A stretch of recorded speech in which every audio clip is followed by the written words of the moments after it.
Di Harvard ada 700 orang Korea, 5 orang Indonesia. 1 saya yang biayain. Di Columbia University, one of the best universities in the world, itu ada 1.200 orang Tiongkok, 11 orang Indonesia. Di Cambridge, 750 orang Tiongkok, 700 orang Amerika, 450 orang Singapura, 400 orang Malaysia, 11 orang Indonesia. That's a reflection of our future. Jadi di atas penempatan adik-adik kita, saudara-saudara kita di universitas yang terhebat di Indonesia, kita juga harus bisa berteknologi, harus bisa belajar di sekolah-sekolah yang hebat di dunia ini. Nggak di Amerika, nggak di Eropa, nggak di Jepang, nggak di Australia, nggak di Malaysia, nggak di Singapura. Tapi kalau ada 700 orang Korea di Harvard, ada 1.200 orang Tiongkok di Columbia, kita cuma ada 5 di Harvard, terus cuma ada 11 di Columbia.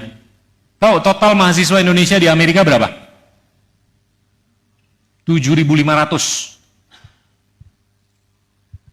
7.500. Zaman saya dulu 15.000. Jadi udah turun setengah. Tahu mahasiswa Tiongkok ada berapa di Amerika? 120.000.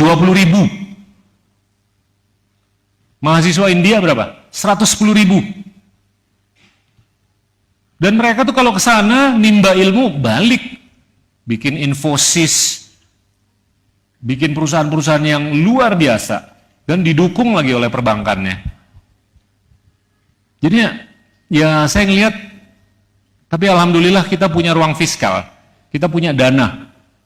Kalau saya hitung-hitung setahun ngirim orang Indonesia ke Stanford, anggaplah $50.000 kan per mahasiswa. Kalau kita mau ngirim 5.000 aja mahasiswa ke Stanford setahun, itu cuma berapa? $50 juta? $25 juta. Kecil. Anggaran kita untuk pendidikan $32 miliar. Tahun lalu 320 triliun kan? Masa sih nggak bisa ngirim 5.000 ke Stanford? Masa nggak bisa ngirim 5.000 ke MIT? Masa nggak bisa ngirim 5.000 ke Cambridge? Masa nggak bisa ngirim ke Oxford? Bahkan kalau bisa dikerjasamakan, mau nggak Cambridge kerjasama dengan ITB, bikin S2, S3 di sini? Mau nggak MIT kerjasama dengan ITB, bikin S2, S3 di sini? Mau nggak Harvard Business School kerjasama dengan ITB, bikin S2, S3 di sini? Ini kita nyari teknologi kok, nyari ilmu. Bukan nyari kebanggaan nasionalisme yang nggak tahu ya. Ya kalau kita bisa bikin Galaxy yang bisa bersaing dengan Samsung, ya nggak apa-apa. Tapi kalau kita nggak bisa, Korea tuh nggak tanggung-tanggung kalau ngirim ke luar negeri. Dan kalau dapat nilai B aja, bukan A, digebukin. Tapi kalau saya lihat sih, ini kita harus berpendidikan ke depan. That's the only modal untuk kita bisa menjadi bangsa yang besar.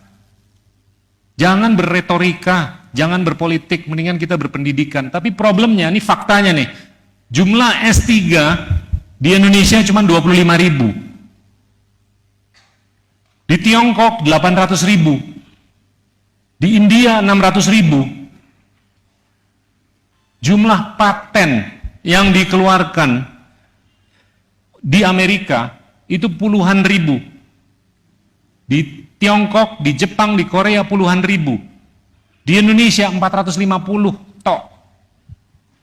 Gimana kita bisa bersaing? Itu termasuk produk-produk bambu yang 450.